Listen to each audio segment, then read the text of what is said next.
Où est ta moto, mon fils? Demanda ma mère en regardant le garage vide où se trouvait habituellement ma Harley-Davidson 1983. Je me tenais devant l'entrée de sa maison à Denver, dans le Colorado, une bière fraîche à la main qui avait soudainement perdu tout son goût. Cette simple question m'a transpercé le cœur comme un couteau. Car la réponse était trop compliquée pour un dimanche après-midi ensoleillé. Je m'appelle Jason et, à 32 ans, je n'aurais jamais imaginé devoir expliquer à ma propre mère pourquoi j'avais laissé ma femme et son père me convaincre de donner la seule chose qui comptait vraiment pour moi. Cette moto n'était pas seulement du métal et du cuir.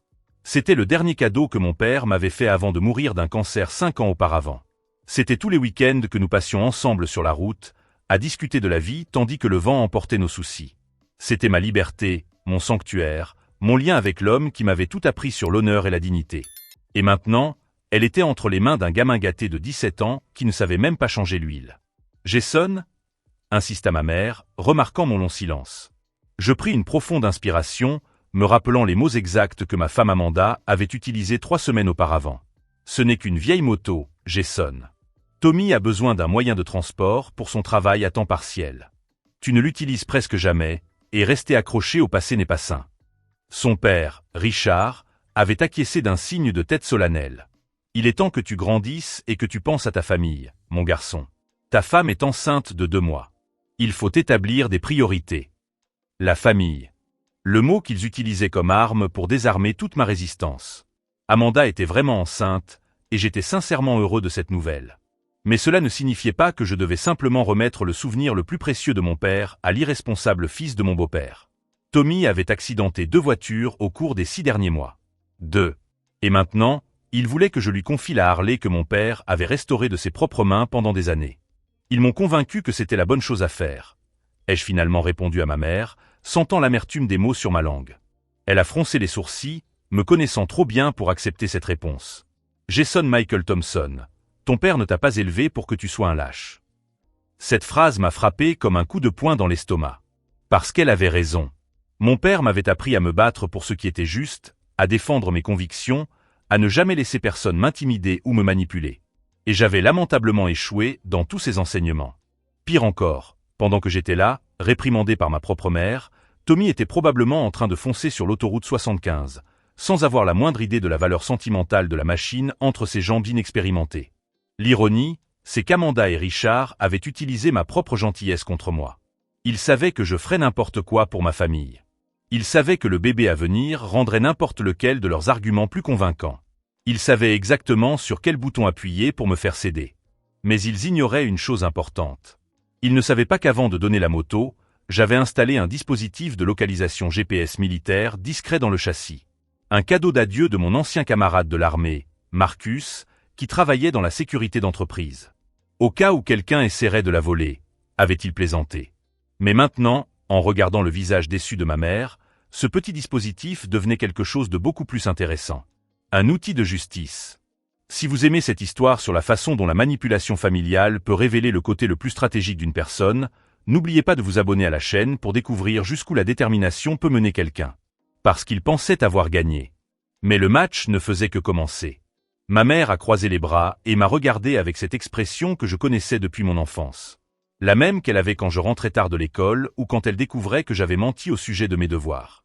Jason, raconte-moi exactement comment ça s'est passé. J'ai pris une profonde inspiration, me souvenant de chaque détail de ce samedi matin, 3 semaines auparavant. Amanda s'était réveillée avec des nausées dues à sa grossesse et avait demandé que nous allions déjeuner chez ses parents. Richard nous a accueillis à la porte avec ce sourire politique qu'il utilisait pour obtenir ce qu'il voulait. Il avait 58 ans, était un vendeur d'assurance prospère et avait élevé Tommy seul après que la mère du garçon se soit enfuie alors qu'il n'avait que 5 ans. C'était peut-être pour cela qu'il gâtait autant son fils. Ou peut-être était-ce simplement parce que Richard n'avait jamais appris à dire non à quelqu'un qu'il considérait comme un membre de sa famille. « Jason, j'ai besoin de te parler d'une chose importante. » m'avait-il dit en m'entraînant dans son bureau pendant qu'Amanda restait dans la cuisine pour préparer du thé au gingembre contre les nausées. Le bureau de Richard était un sanctuaire rempli de trophées de vente et de photos avec des clients importants. Sur le mur principal, une photo de lui serrant la main du maire de Denver lors d'une campagne caritative. « C'est à propos de Tommy », avait-il commencé en fermant la porte derrière nous. Le garçon travaille chez McDonald's en ce moment, il essaie de mettre de l'argent de côté pour l'université. C'est un travail à temps partiel, mais le problème, c'est le transport. Je savais où cette conversation allait mener. Tommy avait perdu son permis de conduire pour 6 mois après avoir accidenté la deuxième voiture de Richard. Une Honda Civic 2018 qu'il avait complètement détruite en essayant de dépasser un camion dans un virage sans visibilité. Il prend le bus depuis 2 mois, mais les horaires ne correspondent pas à ses horaires de travail. Parfois, il manque le travail parce que le dernier bus de la nuit ne passe pas près d'ici. Richard s'assit derrière son bureau, adoptant son attitude de vendeur professionnel. « Je sais que tu as cette vieille moto dans ton garage. Amanda m'a dit que tu ne l'utilisais presque jamais. Je me suis dit que peut-être. » « C'est une Harley Davidson de 1983. » L'interrompis-je, sentant l'irritation monter dans ma voix. « Ce n'est pas juste une vieille moto. Elle appartenait à mon père. » Son visage s'adoucit, prenant une expression de compréhension feinte. « Bien sûr, bien sûr. Je comprends parfaitement. Mais réfléchis bien, Jason. Tu es sur le point de devenir père.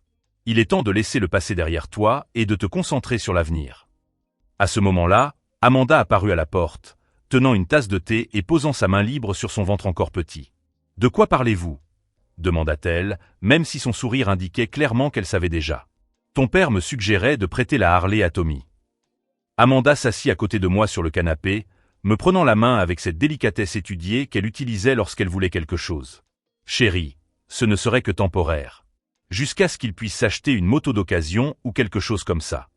Il a accidenté 2 voitures, Amanda. » « C'était des accidents, » protesta Richard. Le premier était la faute de l'autre conducteur qui a grillé le feu rouge. Le second était dû à la pluie. Ce sont des choses qui arrivent. Ce sont des choses qui arrivent. C'était ainsi que Richard justifiait toujours les erreurs de son fils. Comme si Tommy était une victime perpétuelle des circonstances, et non un jeune irresponsable qui conduisait comme s'il jouait à un jeu vidéo. De plus, continua Amanda, tu as toi-même dit que tu voulais vendre la moto.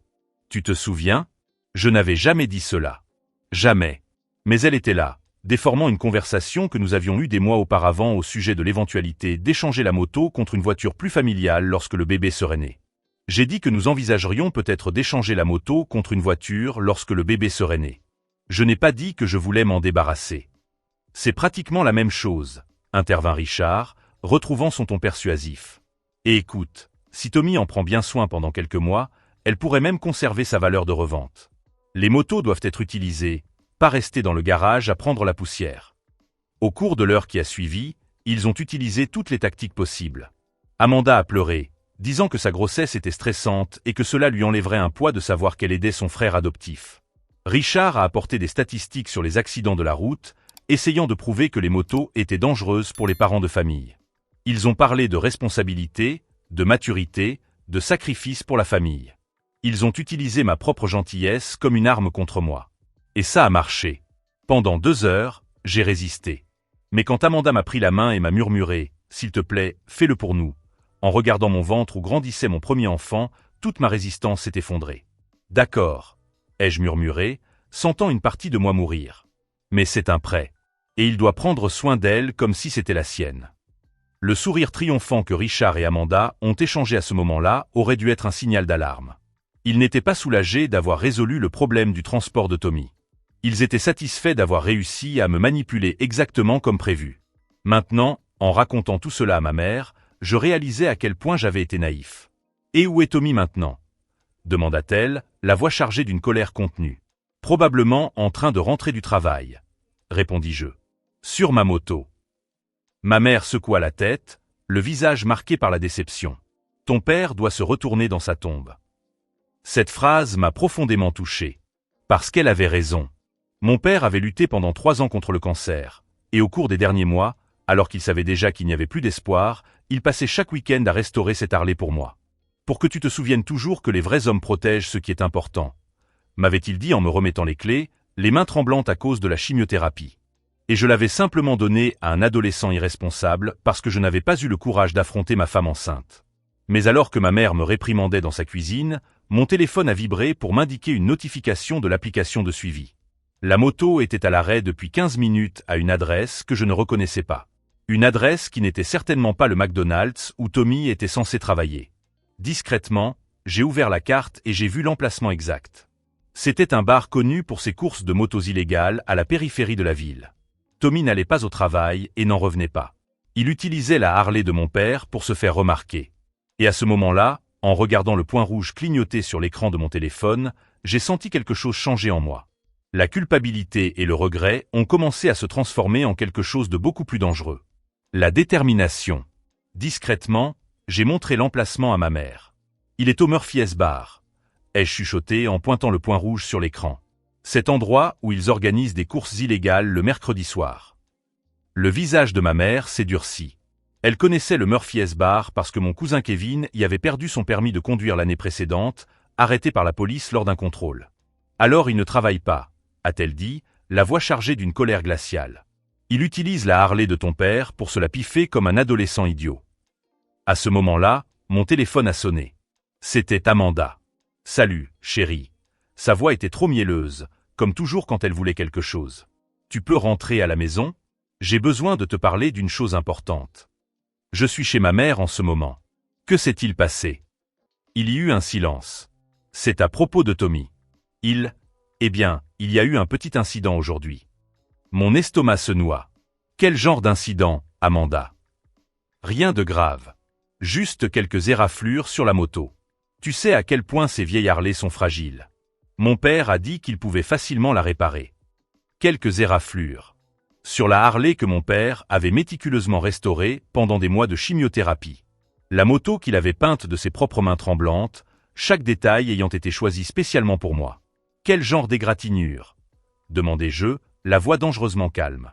Eh bien, il a légèrement heurté un poteau dans le parking du McDonald's.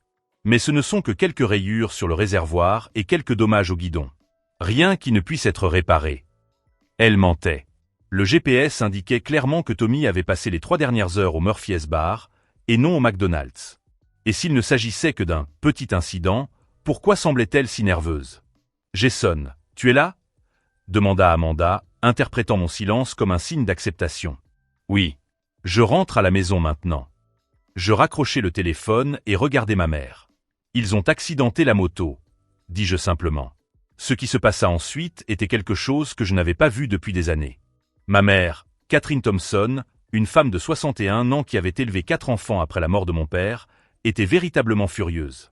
Ce n'était pas l'agacement contrôlé qu'elle affichait lorsque quelqu'un lui coupait la file d'attente au supermarché, ni la déception polie qu'elle manifestait lorsque les politiciens mentaient à la télévision.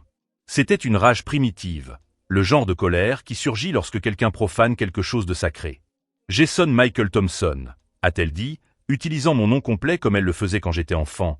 Si tu ne fais rien à ce sujet, je le ferai. Maman. Non. Écoute-moi bien. Ton père a passé les derniers mois de sa vie à travailler sur cette moto pour toi. Chaque vis qu'il a serrée, chaque pièce qu'il a restaurée, chaque heure qu'il a passée dans le garage alors que la chimiothérapie le rendait malade, tout cela a été fait avec amour.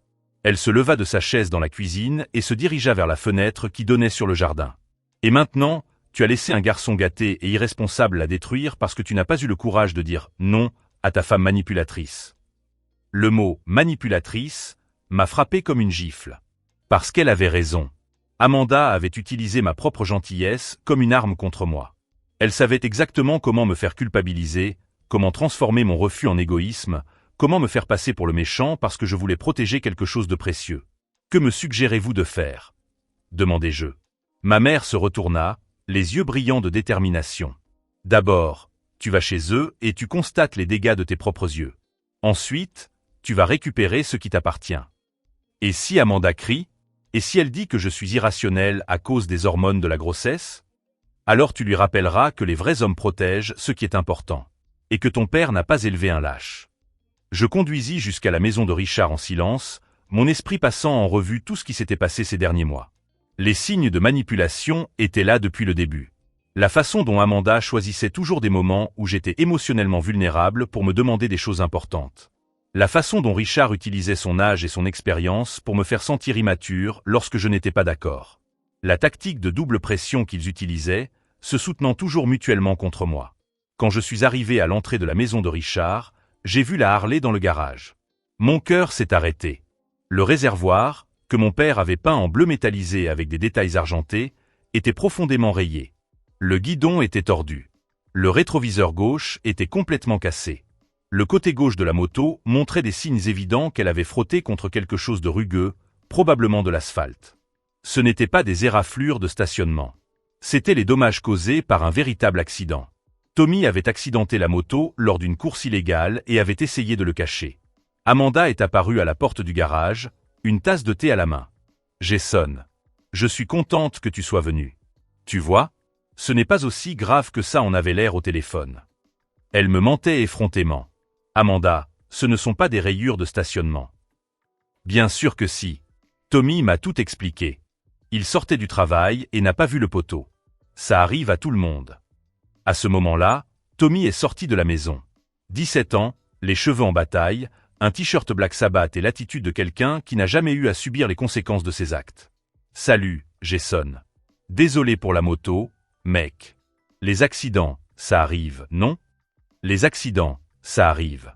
La même phrase que Richard avait utilisée pour justifier les 2 voitures que Tommy avait détruites.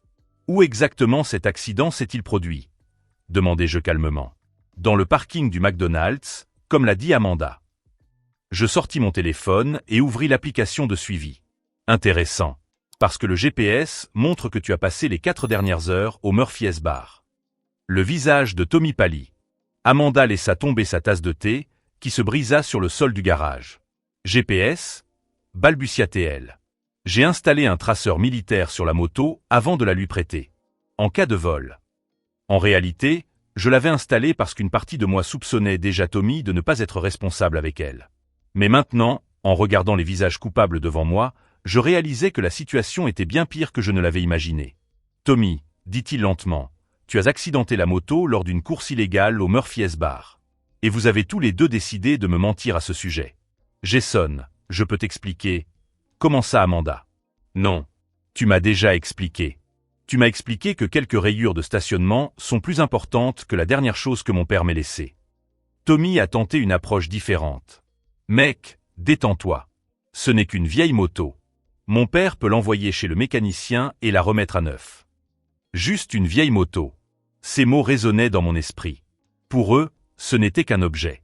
Pour moi, c'était 3 ans de samedi passés avec mon père mourant, qui m'enseignait la mécanique tout en luttant contre les nausées causées par la chimiothérapie. C'était chaque vis que nous avions serré ensemble, chaque pièce que nous avions choisie, chaque moment où il me racontait des histoires sur ses propres aventures à moto dans sa jeunesse. C'était le dernier cadeau tangible d'un homme qui m'avait tout appris sur la dignité, le respect et la responsabilité. Et il l'avait traité comme un jouet jetable. Où sont les clés? Ai-je demandé. Jason, ne dramatise pas, a dit Amanda, sa voix prenant ce ton condescendant qu'elle utilisait quand elle voulait me faire passer pour irrationnel. Les clés, Amanda. Écoute, je sais que tu es en colère, mais tu dois penser au bébé. Le stress n'est pas bon pour. Les clés de la moto que vous avez détruite après avoir menti sur l'endroit où elle était utilisée. Richard est sorti de la maison, ayant clairement entendu la discussion. Jason, réglons ça entre adultes. Je paierai les réparations et tout le monde sera content. Tu vas payer pour restaurer chaque rayure, chaque bosse, chaque pièce cassée exactement comme mon père l'a laissée? Eh bien, peut-être pas exactement comme elle était, mais je peux la rendre parfaitement fonctionnelle. Ce n'est pas une question de fonctionnement, Richard. C'est une question de respect. Je pris les clés de la moto des mains de Tommy, qui était clairement mal à l'aise face à la tension. Jason, tu ne peux pas simplement prendre la moto. Nous avions un accord. Protesta Amanda. Nous avions. Mais l'accord était que Tommy en prendrait soin comme si c'était la sienne.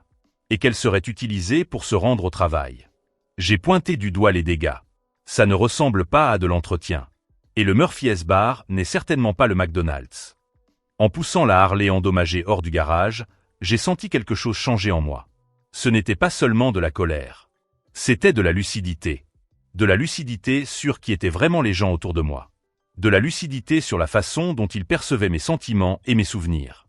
Et une lucidité sur le fait que si je ne défendais pas ce qui était important pour moi, personne d'autre ne le ferait. Amanda m'a suivi dans la rue, sa voix devenant de plus en plus aiguë à chaque pas. Jason, tu es complètement irrationnel.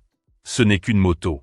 Nous avons des choses plus importantes à nous préoccuper, comme notre mariage et le bébé. J'ai arrêté de pousser la moto et je me suis retourné pour la regarder.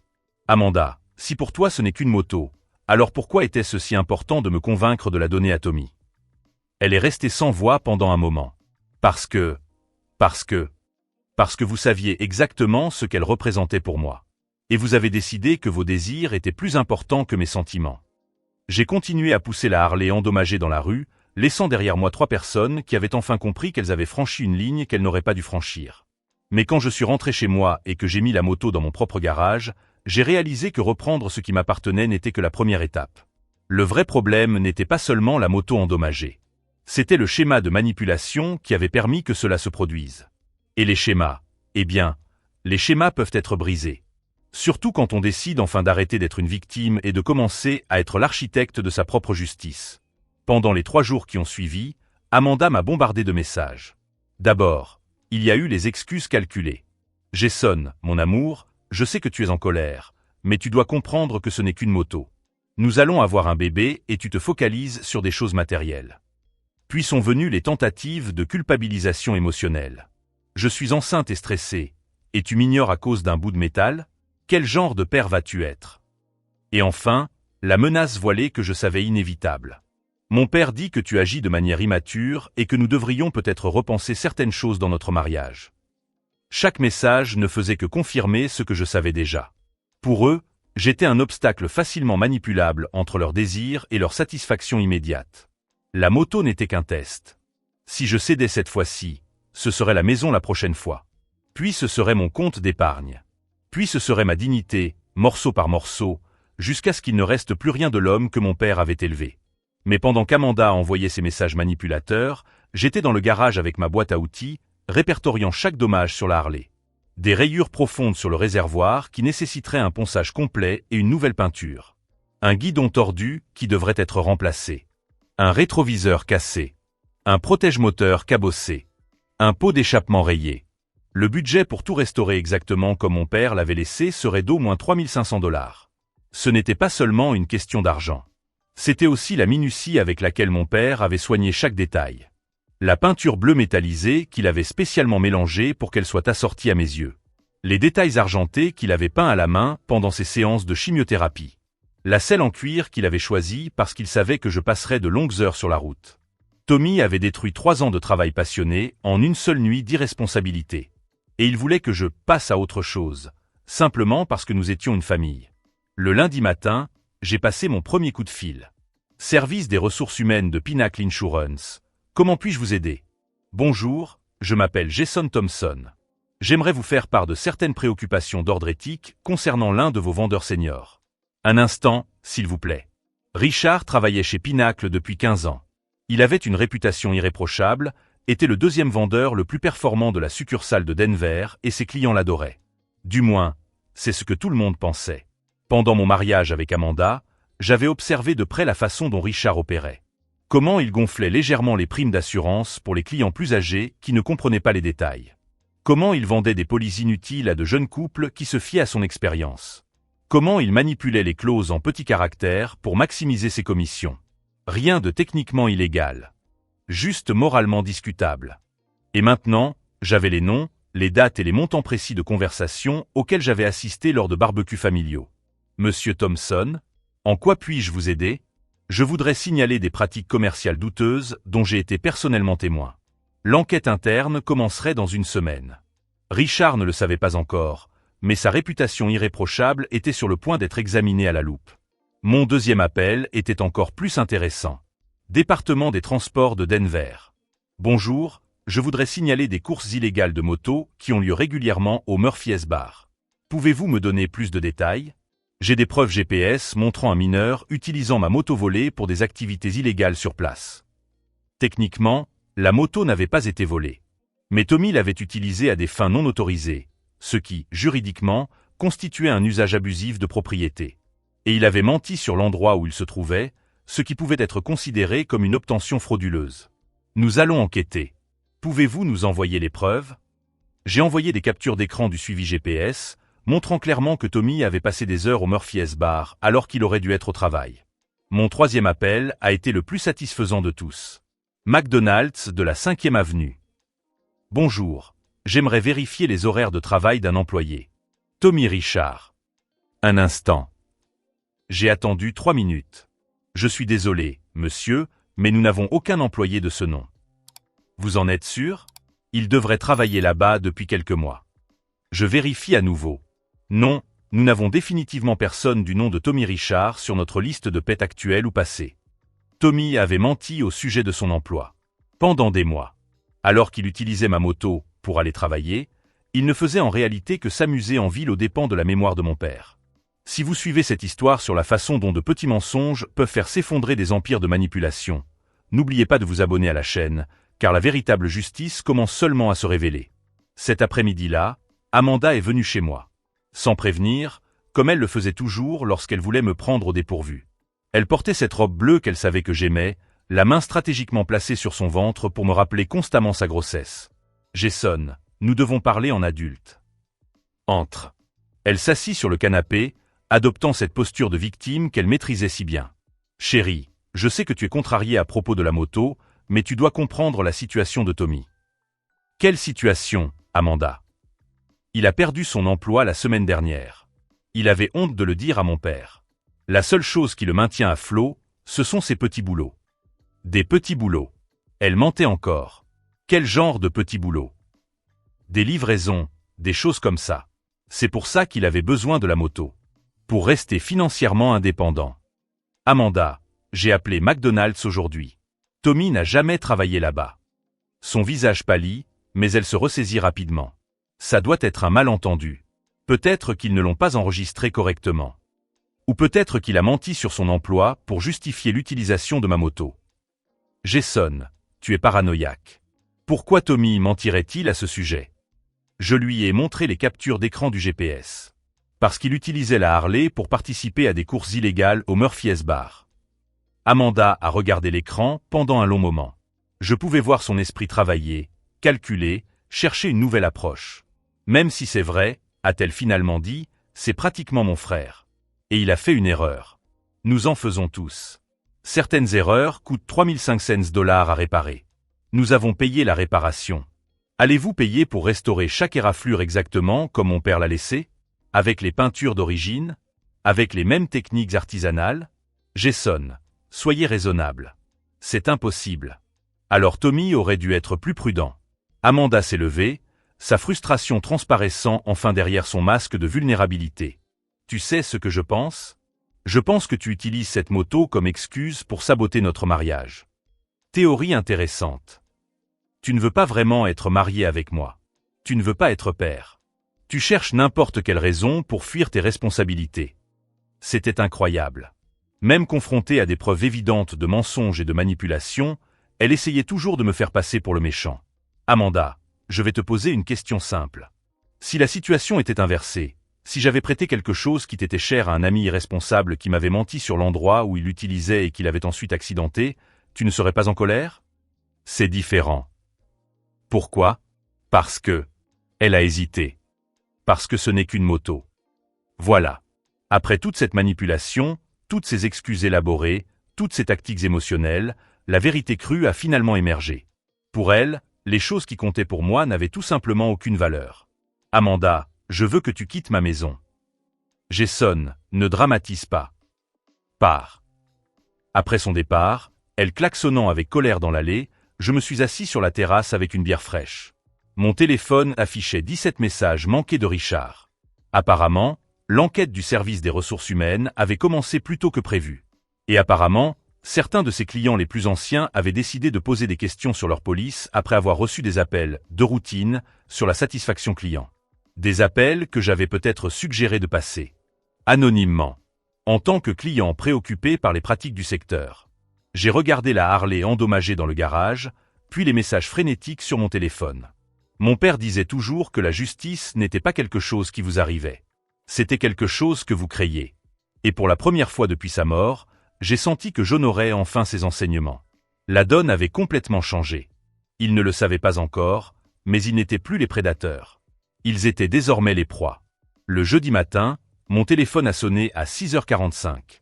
C'était Richard, la voix brisée et désespérée. Jason, je dois te parler de toute urgence. Peux-tu m'expliquer pourquoi ils enquêtent sur mon compte de commission dans l'entreprise? Je ne sais pas de quoi tu parles, Richard. Le service des ressources humaines m'a appelé hier pour me dire qu'ils avaient reçu une plainte anonyme concernant mes pratiques commerciales. Ils sont en train de passer en revue tous mes contrats des 5 dernières années. Je pouvais l'entendre respirer bruyamment à l'autre bout du fil. Jason, je sais que tu es contrarié par l'histoire de la moto, mais cela pourrait ruiner ma carrière. 15 ans de travail. Ce n'est sûrement qu'une enquête de routine, ai-je répondu calmement. Ce n'est pas une enquête de routine. Ils ont les noms précis de clients, les dates exactes des conversations, le détail des commissions. Quelqu'un a donné des informations très précises sur mon travail. Des informations qu'il avait fièrement partagées lors de barbecues familiaux, lorsqu'il buvait trop et aimait se vanter de la façon dont il maximisait les opportunités avec des clients plus âgés. Je suis sûr que si tu n'as rien fait de mal, tu n'as rien à craindre. Jason, s'il te plaît. Je suis pratiquement ton beau-père. Nous allons avoir un petit-fils. Tu ne peux pas laisser une chose pareille. Richard, je dois aller travailler. Bonne chance pour ton enquête. J'ai raccroché et je suis allé prendre mon petit déjeuner. 2 heures plus tard, Amanda est venue me voir à mon bureau. Elle avait pleuré, elle n'était pas maquillée et elle affichait cette vulnérabilité calculée qu'elle utilisait lorsqu'elle avait besoin de quelque chose de toute urgence. Jason, mon père risque de perdre son emploi. Tu es au courant? Je sais qu'il fait l'objet d'une enquête pour des pratiques commerciales douteuses. C'est toi qui l'as dénoncé. Je l'ai regardé dans les yeux pendant un long moment. Pourquoi ferais-je cela, Amanda? Selon vous, je ne suis qu'un homme immature obsédé par une vieille moto. Jason, ce n'est pas une blague. S'il est licencié, comment allons-nous payer les factures? Il nous aide à payer notre hypothèque. Intéressant. Elle admettait qu'il dépendait financièrement de Richard. La même personne qui m'avait manipulé pour que je remette la Harley de mon père à un adolescent irresponsable. Amanda, je suis sûr que vous vous en sortirez. Après tout, les familles se soutiennent, n'est-ce pas? Cet après-midi-là, j'ai reçu un appel encore plus intéressant. Monsieur Thompson, ici le sergent Martinez du département de la circulation. Au sujet de votre plainte concernant les courses illégales. Oui, nous avons fait une descente au Murphy's Bar hier soir. Nous avons trouvé 17 personnes impliquées dans des courses illégales, dont un mineur conduisant une moto enregistrée à son nom. Tommy s'était fait prendre. Le mineur, Thomas Richard, affirmait qu'il avait la permission d'utiliser la moto. Est-ce vrai? Il avait la permission de l'utiliser exclusivement pour se rendre au travail. J'ai découvert qu'il avait menti au sujet de son emploi et qu'il l'utilisait à des fins illégales. Je comprends. Il est poursuivi pour conduite sans supervision adéquate, participation à des courses illégales et utilisation non autorisée d'un véhicule. La moto a été saisie et peut être récupérée. Quand je suis arrivé au dépôt du service des transports, Tommy était là avec Richard. Ils avaient tous deux l'air abattus. Tommy, en particulier, était méconnaissable. Sans son attitude arrogante, sans son sourire moqueur, il n'était plus qu'un adolescent effrayé qui avait enfin dû faire face à de réelles conséquences. Jason. Richard s'est approché, désespéré. Merci d'être venu chercher la moto. On peut en discuter? Discuter de quoi, Richard? Tommy a fait une erreur. Il le sait maintenant. Mais tu n'avais pas besoin d'impliquer la police. Je n'ai pas impliqué la police. Ils m'ont contacté parce que la moto était utilisée dans le cadre d'activités illégales. Mais tu savais où elle se trouvait grâce à ce GPS. Et vous saviez que Tommy mentait au sujet de son emploi. Richard resta silencieux. Tommy finit par parler, d'une petite voix pleine de remords. Je suis désolé, Jason. Je ne savais pas que la moto était si importante. Ce n'était pas une question d'importance, Tommy. C'était une question de respect. Et d'honnêteté. Je sais. J'ai tout gâché. Je les regardais tous les deux pendant un moment. Tommy, tu devras faire face aux conséquences juridiques de tes actes. Cela inclut des amendes, des travaux d'intérêt général et probablement la perte de ton permis quand tu l'auras obtenu. Et mon père? Demanda Tommy en regardant Richard. Qu'est-ce qu'il y a avec ton père? L'enquête sur son entreprise. Amanda a dit que tu... Je n'ai lancé aucune enquête, Tommy. J'ai simplement répondu quand on m'a interrogé sur des pratiques dont j'avais été témoin. Richard déglutit.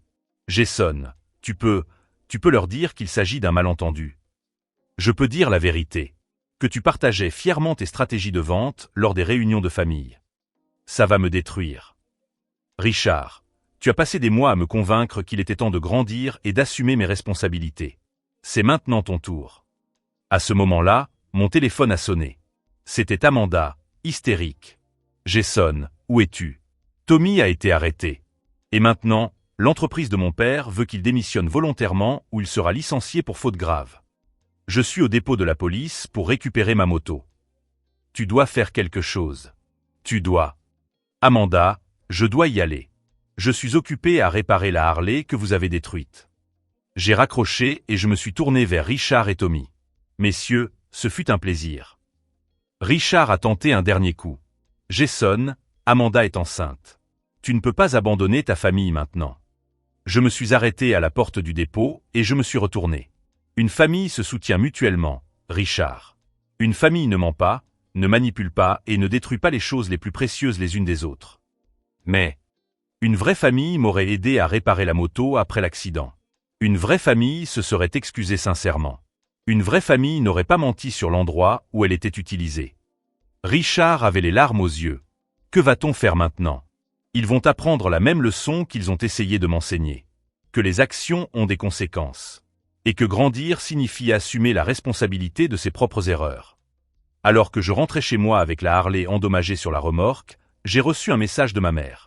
J'ai vu les informations sur Richard à l'entreprise. Tu as fait ce qu'il fallait, mon fils. Ton père serait fier de toi. Pour la première fois depuis des mois, j'ai souri sincèrement. Ils avaient essayé de m'enseigner la famille et la responsabilité. Mais au final, c'est moi qui ai appris quelque chose. J'ai appris qu'une vraie famille protège ce qui est sacré. J'ai appris que le respect ne s'obtient pas par la manipulation. Et j'ai appris que parfois, la leçon la plus importante que l'on puisse enseigner à quelqu'un, c'est que ses actions comptent vraiment. Richard a perdu son emploi vendredi. Tommy comparaîtra devant le tribunal pour mineur la semaine prochaine. Et Amanda? Amanda a découvert que lorsque l'on utilise la manipulation comme principal outil relationnel, on finit par se retrouver sans personne à manipuler. Mais pendant qu'il faisait face aux conséquences d'années de comportements irresponsables, j'étais dans le garage avec ma boîte à outils, commençant le long processus de restauration de chaque éraflure, chaque bosse, chaque morceau endommagé de la dernière chose tangible que mon père m'avait laissée. Et pour la première fois depuis sa mort, j'ai senti que j'honorais enfin tout ce qu'il m'avait appris sur le fait d'être un vrai homme. 3 mois plus tard, la Harley était entièrement restaurée. Chaque éraflure avait été poncée et repeinte avec la même peinture bleue métallisée que mon père avait utilisée.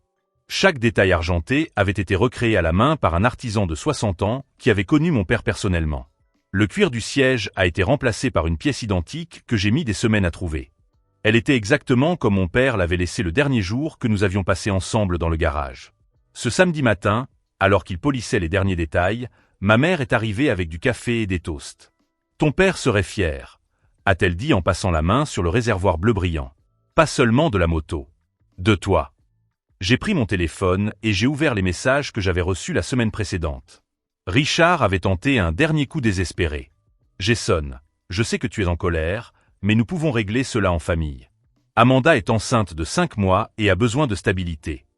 Il est intéressant de noter qu'après avoir perdu son emploi et fait l'objet d'une enquête criminelle pour pratiques frauduleuses en matière d'assurance, il voulait enfin régler les choses en famille. Mais il était trop tard pour cela. Tommy avait été condamné à 120 heures de travaux d'intérêt général et avait perdu son permis provisoire pendant 2 ans. Plus important encore, il avait dû comparaître devant un juge et expliquer comment il avait menti sur son emploi pour justifier l'utilisation de ma propriété à des fins illégales. L'humiliation au tribunal, selon ma mère qui a assisté aux audiences, a été dévastatrice pour un adolescent habitué à ne jamais faire face à de réelles conséquences. Amanda a tenté une réconciliation par l'intermédiaire de ma petite sœur. Elle a dit que tu avais changé, Jason. Que tu es cruel et vengeur. Que ce n'est pas qui tu es vraiment. Ma sœur avait raison sur un point. J'avais changé. Avant, j'étais un homme qui laissait les autres piétiner ses valeurs les plus sacrées au nom de l'harmonie familiale. Maintenant, j'étais un homme qui protégeait ce qui comptait, peu importe qui cela dérangeait. Amanda était retournée vivre chez ses parents après que Richard ait perdu son emploi. Ironiquement, il dépendait désormais de la pension de retraite de la mère de Richard pour survivre.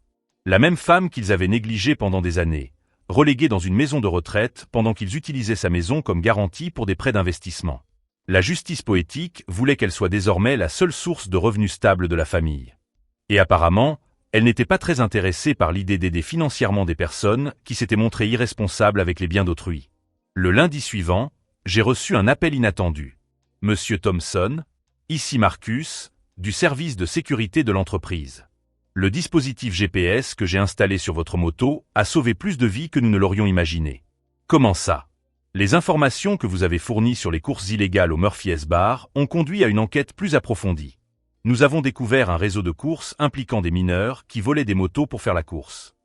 Apparemment, Tommy n'était pas seulement irresponsable. Ils faisaient partie d'un groupe qui empruntait des motos sans la permission de leur propriétaire pour faire des courses nocturnes. Ma dénonciation avait permis de démanteler toute l'opération. 12 motos ont été rendues à leur propriétaire légitime hier, a poursuivi Marcus.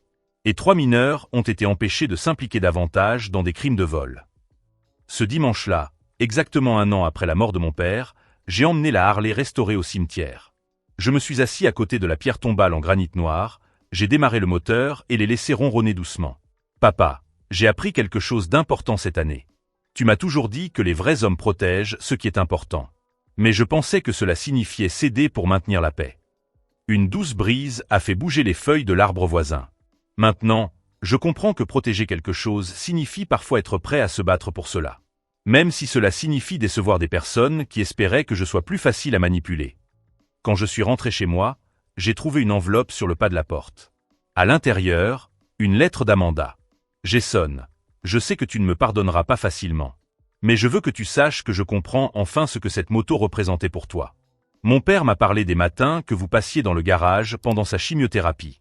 Je regrette d'avoir été si égoïste. J'espère qu'un jour tu pourras pardonner à notre famille ce que nous avons fait. Ce n'était pas exactement des excuses complètes. Mais c'était une reconnaissance. Et parfois, la reconnaissance est la première étape vers un véritable changement. Aujourd'hui, quand je passe devant l'ancienne maison de Richard, je vois Tommy tondre la pelouse des voisins. Un vrai travail, un salaire honnête, de véritables responsabilités. Richard a trouvé un emploi dans la vente d'assurance vie en porte-à-porte, une baisse significative par rapport au prestige qu'il avait autrefois. Et Amanda? Elle élève notre fils avec l'aide de sa grand-mère paternelle, apprenant que les actions ont vraiment des conséquences, surtout lorsqu'elles deviennent des modèles de comportement. Quant à moi, tous les lundis matins, je me lève tôt, je prends mon petit déjeuner avec ma mère, puis je prends la route sur la Harley bleue métallisée de mon père. Je parcours désormais les mêmes routes que nous empruntions ensemble, en sa mémoire. Et chaque fois que je sens le vent sur mon visage et que j'entends le vrombissement du moteur qu'il a restauré avec tant d'amour, je me souviens de la leçon la plus importante qu'il m'ait enseignée. Que les vrais hommes ne se contentent pas de protéger ce qui est important. Ils enseignent aux autres, par l'exemple, le coût réel du manque de respect envers les choses sacrées. Si cette histoire sur la façon dont de petits actes de dignité peuvent réparer de grandes injustices vous a touché, abonnez-vous à la chaîne Twist et Revenge pour découvrir d'autres histoires de personnes qui ont transformé leur victimisation en victoire. Car parfois, la vengeance la plus puissante consiste simplement à refuser d'accepter que vos biens les plus précieux soient traités comme des objets jetables. Et lorsque vous faites cela, vous découvrez que vous protégiez bien plus que des objets. Vous protégiez votre propre âme. Да, у меня юбка специальная. Да. Глеб, у О, тебя вроде крутой стиль. получше. Спасибо, спасибо. Трус. Ну такой, знаешь. Слушай, что за херня? А что не работает? Нет, я просто... Извини, что смущаю тебя. Да нет, ничего. У меня давно внизу никто не был. Мне нравится этот вид. Поэтому... Тихо! Блять! Ну что, у твоей машины тоже провода уже все, как и у меня?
Восемь. Я тогда не буду в чат камеру. А Глеба не видно. А Глеба не видно? А если я улыбнусь? И глаза открою пошире чуть-чуть. Сразу же станет видно. Даже не знаю, осуждаю, нет? Я чуть-чуть запутался. Да вроде нет. Ну вот, смотри, оп, помогло? О, я Нет. стал красным теперь. Ты стал красным.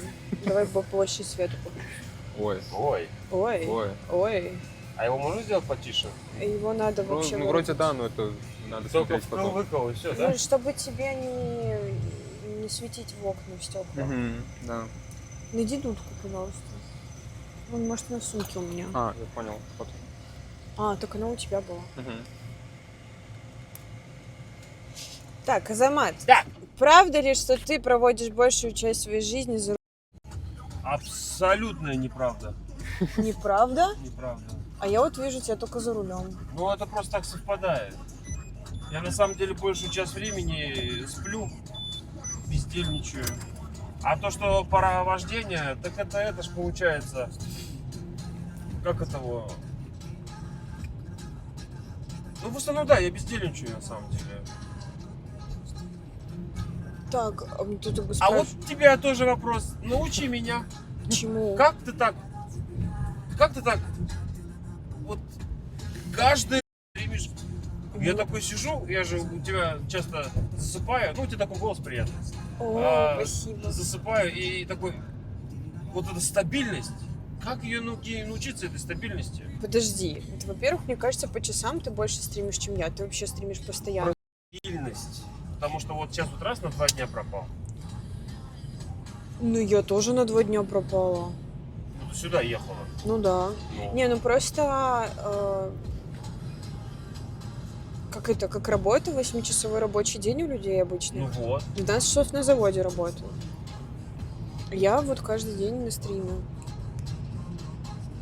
Блин. Ну не знаю, вот реально круто вот эта вот стабильность. Именно даже не обязательно стримить по 15 часов. Даже если по 3 часа стримить, вот эта стабильность.